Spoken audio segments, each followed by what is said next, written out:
Paris 올림픽 ਦੇ ਵਿੱਚ ਭਾਰਤ ਦੀ ਝੋਲੀ ਦੇ ਵਿੱਚ ਪਿਆ 6ਵਾਂ ਮੈਡਲ। ਰੈਸਲਰ ਅਮਨ ਸਹਿਰਾਵਤ ਨੇ ਜਿੱਤਿਆ ਬ੍ਰੌਂਜ਼। ਨੱਕ ਤੇ ਸੱਟ ਲੱਗਣ ਦੇ ਬਾਵਜੂਦ ਡਟੇ ਰਹੇ। 올림픽 ਦੇ ਵਿੱਚ ਅੱਜ ਮਹਿਲਾ ਕੁਸ਼ਤੀ ਦੇ ਹੈਵੀਵੇਟ ਮੁਕਾਬਲੇ 76 ਕਿਲੋ ਭਾਰ ਵਰਗ ਦੇ ਵਿੱਚ ਹਰਿਆਣਾ ਦੀ ਨੀਤਿਕਾ ਹੁੱਡਾ ਦਿਖਾਏਗੀ ਦਮ। ਹੰਗਰੀ ਦੀ ਖਿਡਾਰਨ ਦੇ ਨਾਲ ਹੋਏਗਾ ਪਹਿਲਾ ਮੁਕਾਬਲਾ। ਅੱਜ ਕੇਰਲ ਦੇ ਵਾਇਨਾਡ ਦਾ ਦੌਰਾ ਕਰਨਗੇ ਪ੍ਰਧਾਨ ਮੰਤਰੀ ਨਰਿੰਦਰ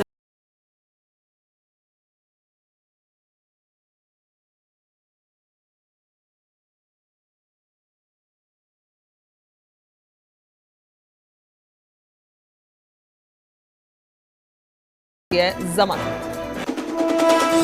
ਜੇਲ੍ਹ ਚੋਂ ਰਿਹਾ ਹੋਣ ਤੋਂ ਬਾਅਦ ਕੇਜਰੀਵਾਲ ਦੀ ਪਤਨੀ ਸੁਨੀਤਾ ਕੇਜਰੀਵਾਲ ਨੂੰ ਮਿਲੇ ਮਨੀਸ਼ ਸਿਸੋਦੀਆ। ਪਾਰਟੀ ਦੇ तमाम ਵੱਡੇ ਲੀਡਰ ਵੀ ਰਹੇ ਮੌਜੂਦ।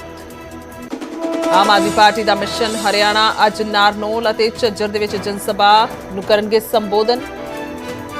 ਤਾਂ ਕੈਥਲ ਦੇ ਪੰਡੂਰੀ ਦਾ ਦੌਰਾ ਕਰਨਗੇ ਪੰਜਾਬ ਦੇ ਸਿੱਖਿਆ ਮੰਤਰੀ ਹਰਜੋਤ ਸਿੰਘ ਬੈਂਸ। ਹਰਿਆਣਾ ਸਰਕਾਰ ਦੇ ਪਾਲੇ ਦੇ ਵਿੱਚ ਰਾਮ ਰਹੀਮ ਦੀ ਫਰਲੋ ਵਾਲੀ ਅਪੀਲ। ਹਾਈ ਕੋਰਟ ਨੇ ਕੀਤਾ ਪਟੀਸ਼ਨ ਦਾ ਨਿਪਟਾਰਾ। ਸੈਣੀ ਸਰਕਾਰ ਤੇ ਛੱਡਿਆ ਆਖਰੀ ਫੈਸਲਾ। ਐਸਜੀਪੀਸੀ ਨੇ ਪੈਰੋਲ ਤੇ ਫਰਲੋ ਦੇ ਖਿਲਾਫ ਪਾਈ ਸੀ ਪਟੀਸ਼ਨ। ਅਕਾਲੀ ਦਲ ਨੇ ਸਰਕਾਰ ਤੇ ਸ਼੍ਰੋਮਣੀ ਕਮੇਟੀ ਚੋਣਾਂ ਦੇ ਵਿੱਚ ਗੜਬੜੀ ਦੇ ਲਗਾਏ ਇਲਜ਼ਾਮ। ਕਿਹਾ ਸਰਕਾਰੀ ਪੱਧਰ ਤੇ ਬਣਾਈਆਂ ਜਾ ਰਹੀਆਂ ਜਾਲੀ ਵੋਟਾਂ। ਗੁਰਦੁਆਰਾ ਚੋਣਾਂ ਦੇ ਚੀਫ ਕਮਿਸ਼ਨਰ ਨੂੰ ਦਿੱਤੀ ਸ਼ਿਕਾਇਤ। ਹਾਈ ਕੋਰਟ ਨੇ ਪ੍ਰਤਾਪ ਸਿੰਘ ਬਾਜਵਾ ਦੀ ਪਟੀਸ਼ਨ ਦਾ ਕੀਤਾ ਨਿਪਟਾਰਾ। ਕੋਰਟ ਨੇ ਕਿਹਾ ਸਪੀਕਰ ਦੇਖਣ ਬਣਾਉਣੇ ਨੇ ਕਿਹੜੇ ਰੂਲ। ਬਾਜਵਾ ਨੇ ਵਿਧਾਨ ਸਭਾ ਦੇ ਲਾਈਵ ਪ੍ਰਸਾਰਣ ਦੌਰਾਨ ਵਿਰੋਧੀ ਧਿਰ ਨੂੰ ਘੱਟ ਦਿਖਾਏ ਜਾਣ ਦੇ ਖਿਲਾਫ ਪਾਈ ਸੀ ਪਟੀਸ਼ਨ। ਅੱਜ ਚੰਡੀਗੜ੍ਹ ਆ ਰਹੇ ਭਾਰਤ ਦੇ ਚੀਫ ਜਸਟਿਸ ਚੰਦਰਚੂੜ ਸਿੰਘ ਪੰਜਾਬ ਸਵੇਰੇ 9 ਵਜੇ ਸੈਕਟਰ 43 ਦੇ ਵਿੱਚ ਜੁਡੀਸ਼ੀਅਲ ਅਕੈਡਮੀ ਦੇ ਸਮਾਗਮ ਦੇ ਵਿੱਚ ਹੋਣਗੇ ਸ਼ਾਮਲ। ਪੀਜੀਆਈ ਦੀ ਸਾਲਾਨਾ ਕਨਵੋਕੇਸ਼ਨ ਦੇ ਵਿੱਚ ਵੀ ਕਰਨਗੇ ਸ਼ਿਰਕਤ। ਮੋਹਾਲੀ ਆਰਪੀਜੀ ਅਟੈਕ ਦਾ ਮਾਸਟਰਮਾਈਂਡ ਤਰਸੇਮ ਸਿੰਘ ਗ੍ਰਿਫਤਾਰ। ਐਨਆਈਏ ਨੇ ਪਾਈ ਗ੍ਰਿਫਤਾਰੀ। ਦੁਬਈ ਤੋਂ ਡਿਪੋਰਟ ਕਰਕੇ ਲਿਆਂਦਾ ਭਾਰਤ।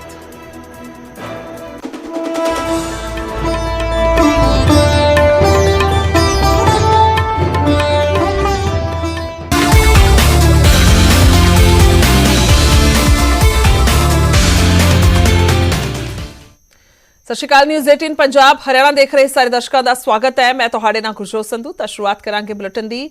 ਸਭ ਤੋਂ ਪਹਿਲਾਂ ਪੈਰਿਸ 올림픽 ਤੋਂ। ਤਾਂ 올림픽 ਦੇ ਵਿੱਚ ਭਾਰਤ ਨੂੰ ਇੱਕ ਹੋਰ ਮੈਡਲ ਮਿਲਿਆ ਹੈ। ਰੈਸਲਰ ਅਮਨ ਸਹਿਰਾਵਤ ਨੇ ਬ੍ਰੌਂਜ਼ ਮੈਡਲ ਜਿੱਤਿਆ ਹੈ। ਦੱਸਦੇ ਕਿ 57 ਕਿਲੋ ਭਾਰ ਵਰਗ ਦੇ ਵਿੱਚ ਬ੍ਰੌਂਜ਼ ਜਿੱਤਿਆ ਹੈ। ਤਾਂ ਅਮਨ ਸਹਿਰਾਵਤ ਸੈਮੀਫਾਈਨਲ ਦੇ ਵਿੱਚ ਹਾਰ ਗਏ ਸਨ ਔਰ ਦੱਸ ਦਈਏ ਕਿ ਭਾਰਤ ਦੀ ਝੋਲੀ ਦੇ ਵਿੱਚ ਹੁਣੇ 6ਵਾਂ ਮੈਡਲ ਪਾਇਆ ਹੈ ਕਿਉਂਕਿ ਬ੍ਰੌਂਜ਼ ਦੇ ਲਈ ਹੀ ਮੈਚ ਖੇਡਿਆ ਗਿਆ ਸੀ ਤਾਂ ਉਸ ਦੇ ਵਿੱਚ ਜਿੱਤ ਹਾਸਲ ਹੋਈ ਹੈ। ਹਾਲਾਂਕਿ ਨੱਕ ਤੇ ਸੱਟ ਲੱਗ ਗਈ ਸੀ ਅਮਨ ਸਹਿਰਾਵਤ ਦੀ, ਪਰ ਫਿਰ ਵੀ ਉਹ ਡਟੇ ਰਹੇ ਔਰ ਉਹਨਾਂ ਨੇ ਪੂਰਾ ਜੀ ਜਾਨ ਦੇ ਨਾਲ ਜਿਹੜੀ ਹੈ ਉਹ ਇਹ ਗੇਮ ਖੇਡੀ ਹੈ ਔਰ ਰੈਸਲਿੰਗ ਕੀਤੀ ਹੈ ਜਿਸ ਦੇ ਵਿੱਚ ਬ੍ਰੌਂਜ਼ ਮੈਡਲ ਹਾਸਲ ਕੀਤਾ ਹੈ।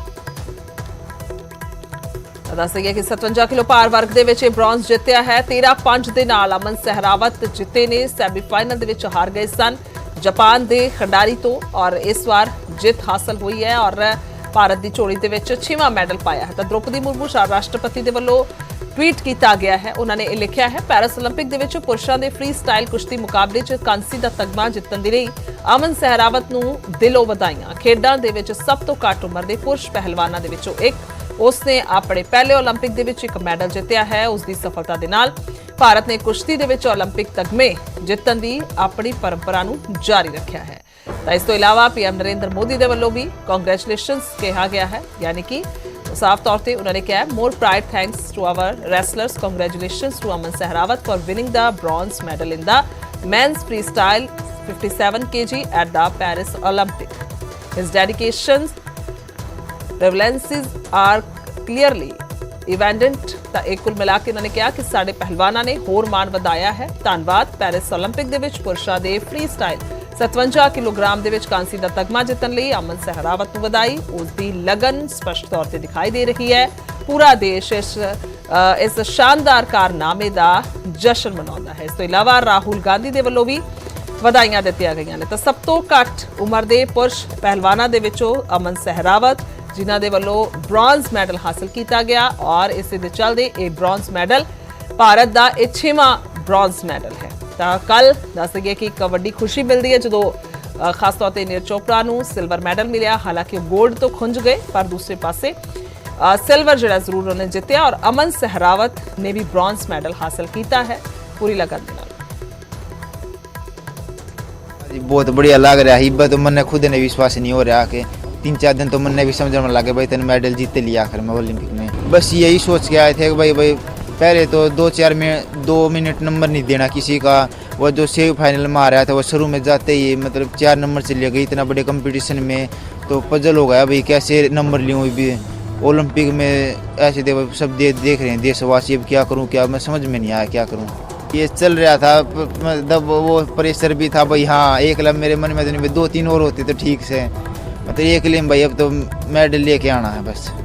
उस में शब्दा में तो बयान नहीं कर सकता, मतलब समझ गए आप उस जगह पर खड़े होते आप खुद महसूस करके देख लो कैसा लग रहा होगा अपने। और यहाँ से अब आप अपना अगला लक्ष्य क्या बनाते हैं?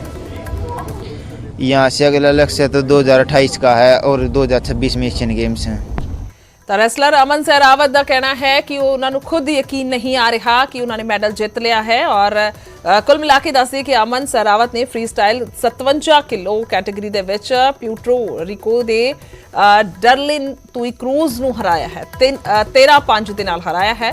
ਔਰ ਅਮਨ ਪਹਿਲੇ ਦੌਰੇ ਤੋਂ ਬਾਅਦ 6-3 ਤੋਂ ਅੱਗੇ ਰਹੇ ਔਰ ਫਿਰ ਦੂਜੇ ਰਾਊਂਡ ਦੇ ਵਿੱਚ ਦੱਸਦੇ ਕਿ ਅਮਨ ਨੇ बढ़त ਬਣਾਈ ਹੈ। ਜਿਸ ਤੋਂ ਬਾਅਦ ਅਮਨ ਨੇ ਕਿਹਾ ਕਿ ਇਹ ਮੈਡਲ ਮਾਤਾ ਪਿਤਾ ਤੇ ਪੂਰੇ ਦੇਸ਼ ਨੂੰ ਸਮਰਪਿਤ ਹੈ। ਉਹਨਾਂ 11 ਸਾਲ ਦੀ ਉਮਰ ਦੇ ਵਿੱਚ ਮਾਤਾ ਤੇ ਪਿਤਾ ਨੂੰ ਖੋ ਦਿੱਤਾ ਸੀ ਅਤੇ ਮੌਸੀ ਦੇ ਕੋਲ ਰਹਿਣ ਲੱਗੇ ਸਨ, ਯਾਨੀ ਕਿ ਆਪਣੀ ਮਾਸੀ ਦੇ ਕੋਲ ਰਹੇ, ਉੱਥੇ ਉਹਨਾਂ ਦੀ ਜੰਮਪਲ ਹੋਈ ਹੈ। ਔਰ ਇਹ ਪਰਿਵਾਰ ਦੇ ਤੁਹਾਨੂੰ ਤਸਵੀਰਾਂ ਦਿਖਾ ਰਹੇ ਹਾਂ ਤਾਂ ਅਮਨ ਸਹਿਰਾਵਤ ਦੇ ਮਾਤਾ ਪਿਤਾ ਦੀ 11 ਸਾਲ ਦੀ ਉਮਰ ਦੇ ਵਿੱਚ, ਯਾਨੀ ਕਿ ਜਦੋਂ ਅਮਨ 11 ਸਾਲ ਦੇ ਸਨ ਉਦੋਂ मौत हो गई थी।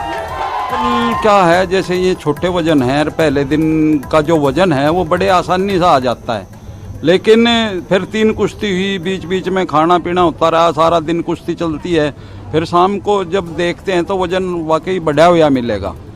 तो वो हमने रात को कोशिश करी है, रात के यहाँ भी 1.5 घंटे यहाँ प्रैक्टिस करा के ले गए कंपटीशन के बाद, और उसके बाद फिर हमने वहाँ जाने के बाद विलेज में मैंने वीरेंद्र की ड्यूटी लगाई और इनको साथ भेजा। मैं कहा 1.5-2 घंटे जब तक नहीं आएगा तो जब तक आप प्रैक्टिस करवाओगे। बिल्कुल। और जैसा कि उनका परफॉर्मेंस देखें 10-0, 12-0, 13-5 की जो 3 जीत है, तो ये परफॉर्मेंस आज भी देखा है तो उन्होंने डोमिनेट किया है, बिल्कुल डोमिनेटिंग परफॉर्मेंस।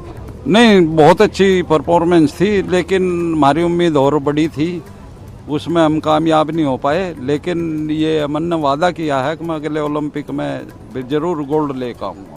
सुनते पहले आते ही पॉइंट दे दिया था, फिर आप लोगों ने उधर क्या नहीं, ये तो जैसे कुश्ती है जी, आप दूसरे मैच भी देखते रहते हो, कभी उसका गोल हो गया कभी उसका गोल हो गया, ऐसे इसमें हमारी रेसलिंग में है, कभी वो ले रहा है, उससे कोई ज़्यादा फर्क नहीं पड़ता। और एक सवाल ये, जैसे कि बार बार उसके ओपोनेंट जो थे वो बार बार कभी इंजरी का बहाना, कभी ब्रेक, कभी कुछ, तो उससे आपको ये नहीं लग रहा था कि वो चाह रहा था उनका मोमेंटम तोड़े, उनका रिदम तोड़े? नहीं, वो क्या काम करते हैं, जैसे इसमें रेसलिंग में बहुत ही ज़्यादा जो स्टेमिना है वो ज़्यादा होना चाहिए, लेकिन वो स्टेमिना वो थक चुके थे, तो इसलिए वो थोड़ा रेस्ट लेना चाहते थे कि थोड़ा वो रिकवर हो जाए। वो तो फेयर नहीं है ना खेल के बीच में। नहीं है नहीं, लेकिन हर जगह हम बहुत जगह बाउट देखते हैं तो पहलवान बहाना बढ़ते हैं कि मेरे चोट लगी, इंजरी होगी, और उधर से डॉक्टर आएगा, ये करेगा वो करेगा, तो थोड़ी देर का रेस्ट करके वो बस वो ही कोशिश करते हैं कि थोड़ा वापस स्टेमिना बने। ਤਾਂ ਭਾਰਤੀ ਪਹਿਲਵਾਨਾਂ ਨੇ ਲਗਾਤਾਰ ਦੱਸ ਦਈਏ ਕਿ 5ਵੇਂ 올림픽 ਗੇਮਸ ਦੇ ਵਿੱਚ ਭਾਰਤ ਨੂੰ ਮੈਡਲ ਦਿਵਾਇਆ ਹੈ। ਸਾਡੇ ਪਹਿਲਵਾਨਾਂ ਦਾ ਜ਼ਿਕਰ ਕੀਤਾ ਜਾਏ ਤਾਂ 2008 ਤੋਂ ਬਾਅਦ ਲਗਾਤਾਰ 올림픽 ਮੈਡਲ ਜਿੱਤਦੇ ਆ ਰਹੇ ਨੇ ਔਰ ਇਸ ਮੈਡਲ ਦੇ ਨਾਲ ਭਾਰਤੀ ਟੀਮ ਇੱਕ ਸਿਲਵਰ ਔਰ 5 ਬ੍ਰੌਂਜ਼ ਮੈਡਲ ਜਿੱਤ ਚੁੱਕੀ ਹੈ। बहुत हमारे सरवाद अमन के साथ है जी, और बहुत खुशी हुई, हमने गोल्ड मेडल से भी ऊपर के खुशी हुई है जी। आज गोल्ड तो नहीं आया जी, कहीं ना कहीं बच्चा टूट जाता है। नहीं जी, हमने दे माता पिता तो मैं उसकी बड़ी बहन हूँ, मेरी बहन तो वह हो गई थी जी, पर जी हमने बहुत बढ़िया वो करा से, मेरा बेटा मेरा बड़का ते भी ऊपर कर रखा से मना मन, और आज अमन ने जी मारा कति दिल खुश कर दिया जी। और हमने यो ब्रोन से कि वो से यो हमने कति गोल्ड ते भी ऊपर के लागे से जी। परिवार में किस तरह की खुशी? परिवार खूब खुशी से है, गांव में भी खूब खुशी है, देश में भी खूब खुशी है जी। और एक बात और कहना चाहूंगी, ये सरकार से हमारी बात पूछाना, क्योंकि अमन के पेरेंट्स के लिए और अमन के लिए सरकार ने कुछ भी उस जगह पूछा है बेटा हमारा, तो कोई न्यू ही मामूली थोड़ी है। अब भाई हमारे लिए कुछ भी सुविधा नहीं, कोई लाइट की सुविधा नहीं, कोई रास्ते की सुविधा नहीं। क्यों अमन का छोटा भाई है अमित 8 साल का, उसके लिए बस भी नहीं आती, हफ्ते हफ्ते बारिश हो जाती है जब वो घर पर बैठा रहता है। तो सरकार से हमारी ये बात पूछाना।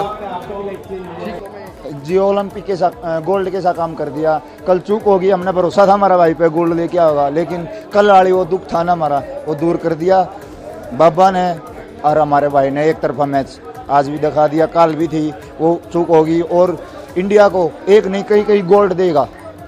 ठीक, सबसे बड़े भाई, हाँ सबसे बड़ा अमन का पूरा जीवन, हाँ पूरा जीवन देखा है। संघर्ष रहा। बचपन में जी हम मेरे साथ जाते थे, मेरे से छोटे हैं सभी, 6 भाई हैं हम काका ताऊ के, तो मैं इनको सबको ले जाता है। एक आश्रम है वहाँ, ये 8 साल का था मन जब लेके जाया था, 8-9 साल का, तो 6 महीने हुए थे रेसलिंग करते करते वहाँ। तो गया ना, जाके महाराज बोले इसको ट्रेनिंग का देते हो, ये तो लगता है 2-3 साल से ट्रेन है, नई जिम को यहीं से शुरुआत है। तो उसमें फिर हमने जी अमन को बाहर छोड़ दिया। 6 महीने के बाद वो काकी और काका एक्सपायर हो गए, तो ये ताऊ काका ने सबने मिल के अमन की वो करी। मेरा 1 साल पहले अमन का ताऊ था ना जो सबसे बड़ा, वो एक्सपायर हो गया। अमन का तो जी भाई, एक हमारा भाई था वो भी एक्सपायर हो गया था, ये बाद में होया है। यो उसका ये एक भाई था इसका अमित का, तो इसके बाद ये होया है।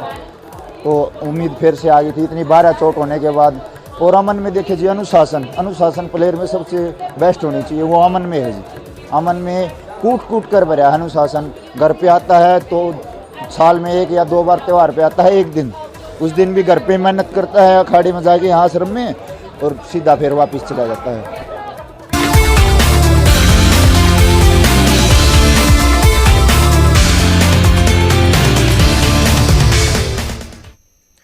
ਅੱਗੇ ਵਧਾਂਗੇ ਤਾਂ ਮਨੀਸ਼ ਸਿਸੋਦੀਆ ਦਾ ਜ਼ਿਕਰ ਕਰਾਂਗੇ। ਤਿਹਾੜ ਜੇਲ੍ਹ ਤੋਂ ਬਾਹਰ ਆਏ ਨੇ ਮਨੀਸ਼ ਸਿਸੋਦੀਆ। 17 ਮਹੀਨੇ ਬਾਅਦ ਤਿਹਾੜ ਚੋਂ ਦੱਸੇ ਕਿ ਰਿਹਾਈ ਹੋਈ ਹੈ। ਸੁਪਰੀਮ ਕੋਰਟ ਤੋਂ ਕੱਲ ਜ਼ਮਾਨਤ ਮਿਲਣ ਤੋਂ ਬਾਅਦ ਇਹ ਰਿਹਾਈ ਹੋਈ ਹੈ ਔਰ ਦੇਰ ਰਾਤ ਦੀਆਂ ਤਸਵੀਰਾਂ ਤੁਹਾਨੂੰ ਦਿਖਾ ਰਹੇ ਹਾਂ ਤਾਂ ਜੇਲ੍ਹ ਦੇ ਬਾਹਰ ਸਮਰਥਕਾਂ ਦੇ ਵੱਲੋਂ ਸ਼ਾਨਦਾਰ ਸਵਾਗਤ ਕੀਤਾ ਗਿਆ। ਸਿਸੋਦੀਆ ਦੇ ਵੈਲਕਮ ਦੇ ਲਈ ਪਾਰਟੀ ਲੀਡਰ ਪਹੁੰਚੇ। ਕਥਿਤ ਸ਼ਰਾਬ ਘੋਟਾਲੇ ਦੇ ਵਿੱਚ ਜੇਲ੍ਹ 'ਚ ਬੰਦ ਸਨ ਸਿਸੋਦੀਆ, ਤਾਂ ਬਾਬਾ ਸਾਹਿਬ ਦੇ ਸੰਵਿਧਾਨ ਦੇ ਸ਼ੁਕਰਗੁਜ਼ਾਰ ਹਾਂ ਸਿਸੋਦੀਆ ਨੇ ਇਹ ਕਿਹਾ ਹੈ। ਔਰ ਉਹਨਾਂ ਨੇ ਆਉਣ ਤੋਂ ਬਾਹਰ ਆਉਣ ਤੋਂ ਬਾਅਦ ਉਹਨਾਂ ਨੇ ਕਿਹਾ ਕਿ ਸੰਵਿਧਾਨ ਅਤੇ ਲੋਕਤੰਤਰ ਦੀ ਤਾਕਤ ਤੋਂ ਉਹਨਾਂ ਨੂੰ ਜ਼ਮਾਨਤ ਮਿਲੀ ਹੈ। ਇਹ ਤਾਕਤ ਅਰਵਿੰਦ ਕੇਜਰੀਵਾਲ ਨੂੰ ਵੀ ਜੇਲ੍ਹ ਤੋਂ ਰਿਹਾ ਕਰਾਏਗੀ। ਸਿਸੋਦੀਆ ਤਿਹਾੜ ਤੋਂ ਸਿੱਧੇ ਅਰਵਿੰਦ ਕੇਜਰੀਵਾਲ ਦੀ ਰਿਹਾਇਸ਼ ਤੇ ਪਹੁੰਚੇ। जब से ये ऑर्डर आया है सुबह से मेरा रोम बाबा साहब के प्रति ऋणी हो रहा है। एक एक पल मैं समझ नहीं पा रहा हूं कि आज इतने दिनों बाद, इतने वर्षों बाद बाबा साहब के प्रति कर्ज को हम कैसे उतारेंगे। उस वक्त उन्होंने तय कर लिया था कि आने वाले समय में अगर कोई तानाशाही सरकार आके निर्दोष लोगों को जेल में डालेगी तो संविधान इसको बचाएगा।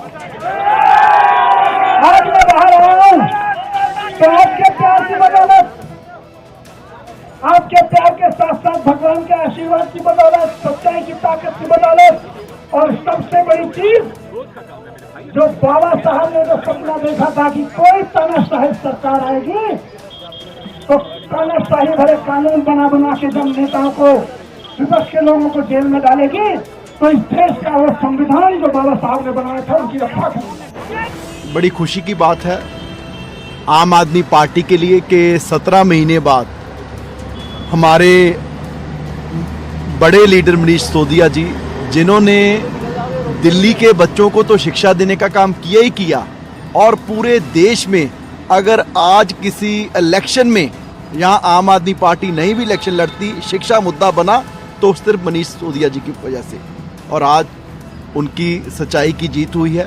और पूरे देश में यहाँ भी आम आदमी पार्टी के वर्कर बैठे हैं, जहाँ जो भी लोग उनके काम को पसंद करते हैं, जिनको पता है कि शिक्षा हमारे देश के लिए, हमारे बच्चों के लिए कितनी इंपॉर्टेंट है, सारे लोग बहुत खुश हैं। और वर्कर्स में, पूरी लीडरशिप में एक नया जोश आया है। और वो दिन भी दूर नहीं, क्योंकि जैसे ही आज आपने देखा होगा कि जैसे सुप्रीम कोर्ट के जज ने जजमेंट दी है मानयोग अदालत ने, तो हमें पूरी उम्मीद है कि जल्दी ही अरविंद जी भी बाहर आएंगे और आम आदमी पार्टी जैसे पहले लोगों की सेवा में लगी थी, जैसे मनीष जी पहले दिल्ली के लोगों की सेवा में लगे थे, आने वाले दिनों में भी वैसे सेवा करेंगे। ਰਿਹਾਈ ਹੋਣ ਤੋਂ ਬਾਅਦ ਕੇਜਰੀਵਾਲ ਦੇ ਘਰ ਗਏ ਸਿਸੋਦੀਆ ਔਰ ਸੁਨੀਤਾ ਕੇਜਰੀਵਾਲ ਨੂੰ ਮਿਲੇ ਨੇ। ਆਮ ਆਦਮੀ ਪਾਰਟੀ ਦੇ तमाम ਵੱਡੇ ਲੀਡਰ ਉੱਥੇ ਮੌਜੂਦ ਰਹੇ ਨੇ। तमाम ਲੀਡਰਾਂ ਦੇ ਚਿਹਰੇ ਤੇ ਖੁਸ਼ੀ ਵੇਖਣ ਨੂੰ ਮਿਲੀ ਹੈ ਔਰ ਇਹ ਤਸਵੀਰਾਂ ਨੇ ਸੁਨੀਤਾ ਕੇਜਰੀਵਾਲ ਨੂੰ ਜਦੋਂ ਮਿਲੇ ਨੇ ਮਨੀਸ਼ ਸਿਸੋਦੀਆ ਤਾਂ ਤਿਹਾੜ ਤੋਂ ਸਿੱਧੇ ਅਰਵਿੰਦ ਕੇਜਰੀਵਾਲ ਦੇ ਘਰ ਪਹੁੰਚੇ।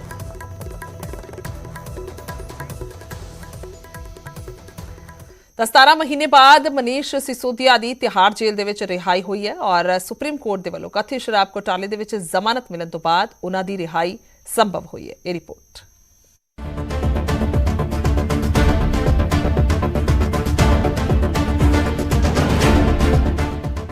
ਦਿੱਲੀ ਦੇ ਸਾਬਕਾ ਡਿਪਟੀ ਸੀਐਮ ਮਨੀਸ਼ ਸਿਸੋਦੀਆ ਲਈ ਸ਼ੁੱਕਰਵਾਰ ਦਾ ਦਿਨ ਵੱਡੀ ਰਾਹਤ ਲੈ ਕੇ ਆਇਆ। ਸੁਪਰੀਮ ਕੋਰਟ ਨੇ ਦਿੱਲੀ ਸ਼ਰਾਬ ਘੁਟਾਲੇ ਮਾਮਲੇ 'ਚ ਉਹਨਾਂ ਨੂੰ 10 ਲੱਖ ਦੇ ਮੁਚਲਕੇ ਤੇ ਜ਼ਮਾਨਤ ਦੇ ਦਿੱਤੀ।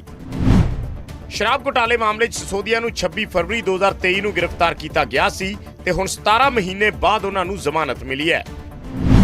ਇਸ ਮਾਮਲੇ 'ਚ ਦੇਰੀ ਨਾਲ ਟ੍ਰਾਇਲ ਸ਼ੁਰੂ ਹੋਣ 'ਚ ਹੋਈ ਦੇਰੀ ਨੂੰ ਦੇਖਦੇ ਹੋਏ ਅਦਾਲਤ ਨੇ ਉਹਨਾਂ ਨੂੰ ਸੀਬੀਆਈ ਤੇ ਈਡੀ ਦੋਹਾਂ ਮਾਮਲਿਆਂ 'ਚ ਜ਼ਮਾਨਤ ਦੇ ਦਿੱਤੀ। ਸਿਸੋਦੀਆ ਨੂੰ ਜ਼ਮਾਨਤ ਮਿਲਣ ਤੇ ਆਮ ਆਦਮੀ ਪਾਰਟੀ ਦੇ ਵਰਕਰਾਂ ਨੇ ਲੱਡੂ ਵੰਡ ਕੇ ਇੱਕ ਦੂਜੇ ਦਾ ਮੂੰਹ ਮਿੱਠਾ ਕਰਾਇਆ।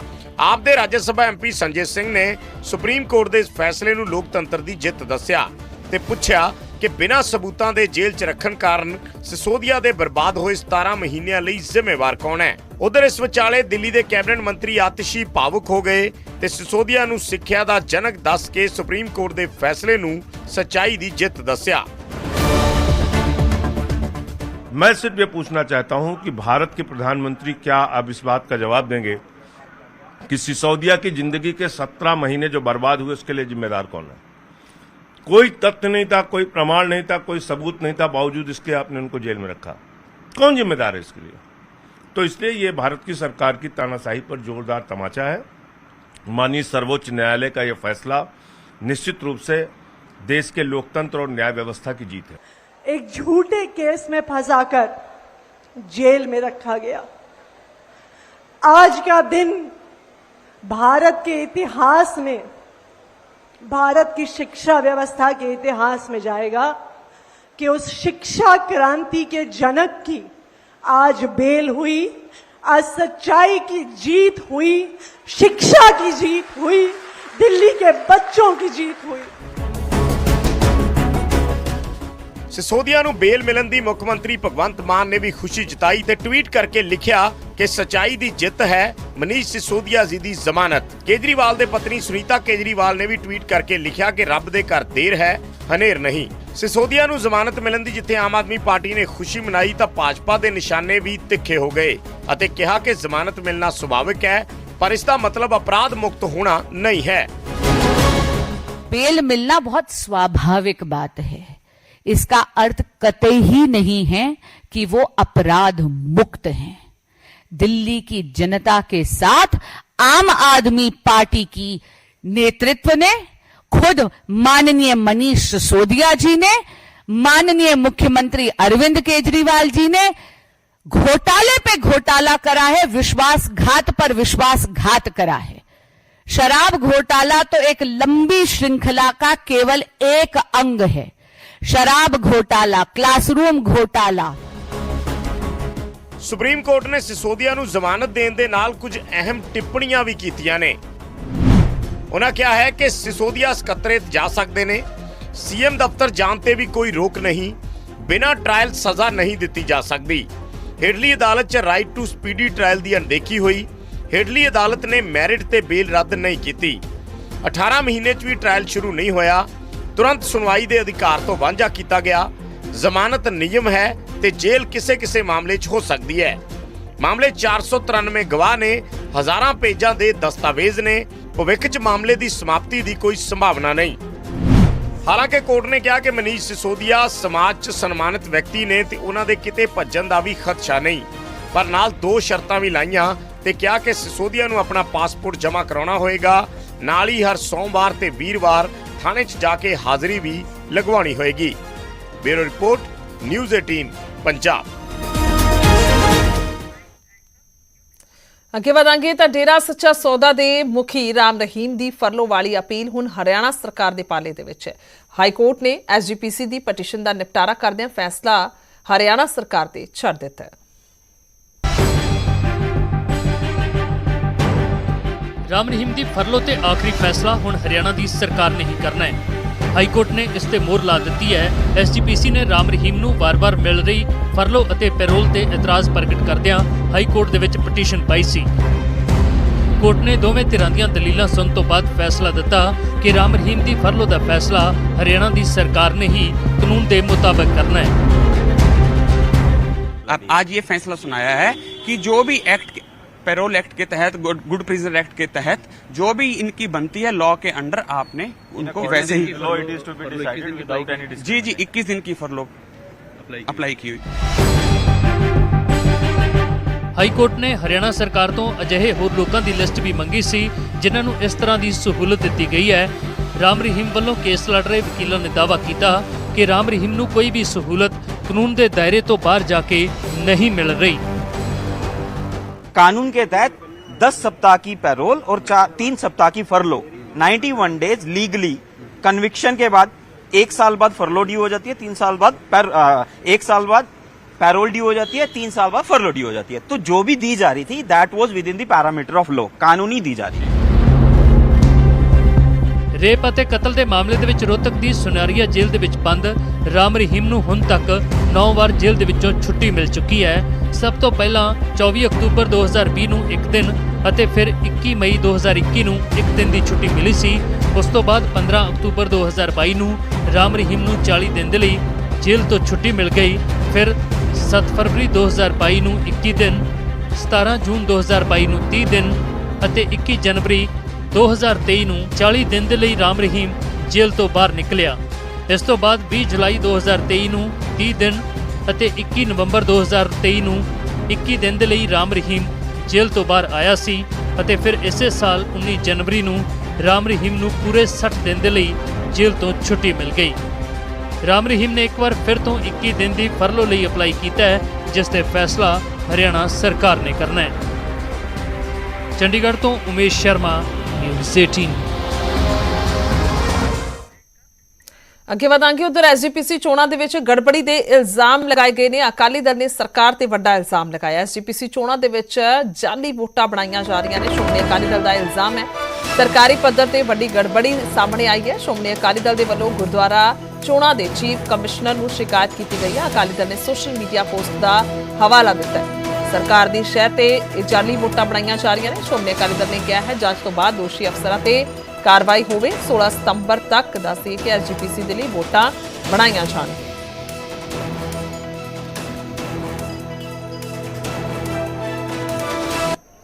ਵੈਰੀਫਿਕੇਸ਼ਨ ਹੈ ਉਹਦੇ ਚ ਨਾ ਜੀ, ਦੇਖੋ ਰਿਵੀਜ਼ਨਰੀ ਅਥਾਰਟੀ ਹੈ ਇੱਥੇ।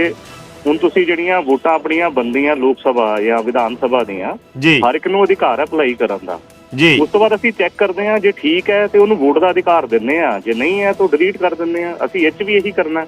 ਇਹੀ ਹੁੰਦਾ ਜੀ। ਆਪਾਂ ਉੱਥੇ ਦੇਖੋ BLO ਹੁਣ ਘਰਾਂ ਘਰੀ ਜਾਂਦੇ ਨੇ, ਉਹ ਵਿਚਾਰੇ ਫੀਲਡ ਵਿੱਚ ਨੇ ਜੀ। ਜੇ ਉਹਨਾਂ ਨੂੰ ਕੋਈ ਤੰਗ ਪਰੇਸ਼ਾਨ ਕਰੇ ਜਾਂ ਉਹਨਾਂ ਨਾਲ ਕੋਈ ਕੰਟਰੋਵਰਸੀ ਕਰੇ ਕਿ ਮੈਂ ਆਪਣੇ BLO ਥੋੜਾ ਕੁੱਟਵਾਣੇ ਆ, ਉਸ ਵਕਤ ਹੈ ਕਿ ਉਹ ਐਪਲੀਕੇਸ਼ਨਾਂ ਲੈ ਲੈਣਗੇ। ਜਿਹੜੇ ਬੰਦੇ ਨਹੀਂ ਵਾਜਬ ਹੋਣਗੇ ਅਸੀਂ ਰਿਜੈਕਟ ਕਰਕੇ ਪਾਸੇ ਮਾਰਾਂਗੇ ਜੀ ਜੀ। ਇਹ ਤਾਂ ਦੇਖੋ, ਇਹ ਤਾਂ ਕਿਸੇ ਨੇ ਨਾ ਜੀ ਜਾਣ ਕੇ ਕੰਟਰੋਵਰਸੀ ਕਰਨ ਦੀ ਕੋਸ਼ਿਸ਼ ਕੀਤੀ ਹੈ ਜੀ। ਮੈਂ ਆਪ ਇੱਕ ਸਿੱਖ ਹੈਗਾ ਤੇ ਮੈਂ ਵੀ ਸਾਬਤ ਸੂਰਤ ਸਿੱਖ ਹਾਂ ਤੇ ਮੈਂ ਤਾਂ ਇਸ ਚੀਜ਼ ਨੂੰ ਸਮਝਦਾ ਜੀ। ਇਹ ਤਾਂ ਕਿਸੇ ਨੂੰ ਤੁਸੀਂ ਮਜਬੂਰ ਤਾਂ ਕਰ ਹੀ ਨਹੀਂ ਸਕਦੇ ਵੋਟ ਕਰਨ ਦਾ। ਤਾਂ ਵੋਟ ਕਰਨ ਦਾ ਤਾਂ ਵੈਸੇ ਹੀ ਮੌਲਿਕ ਅਧਿਕਾਰ ਹੈ ਹਿੰਦੁਸਤਾਨ ਦੇ ਵਿੱਚ, ਠੀਕ ਹੈ। ਤੋ ਜੇ ਬੰਦਾ ਐਸਜੀਪੀਸੀ 'ਚ ਕੋਈ ਕਹਿੰਦਾ ਹੈ ਕਿ ਮੇਰੀ ਵੋਟ ਬਣਾਓ ਜੀ, ਉਹ ਵੋਟ ਬਣਾਉਣ ਦੀ ਐਪਲੀਕੇਸ਼ਨ ਆ ਰਹੀ ਹੈ। ਇਹ ਵੋਟ ਨਹੀਂ ਬਣੀ ਹੈਗੀ। ਇਹ ਬਿਲਕੁਲ ਕਲੈਰਿਟੀ ਅਸੀਂ ਕਰ ਦਈਏ, ਠੀਕ ਹੈ। ਇਹ ਵੋਟ ਸਿਰਫ ਐਪਲੀਕੇਸ਼ਨ ਹੈ। ਅੱਗੇ ਉਹ ਵੋਟ ਪਾਏਗਾ ਨਹੀਂ ਪਾਏਗਾ ਉਹ ਸਾਰਾ ਵੈਰੀਫਿਕੇਸ਼ਨ ਹੁੰਦੀ ਹੈ ਜੀ।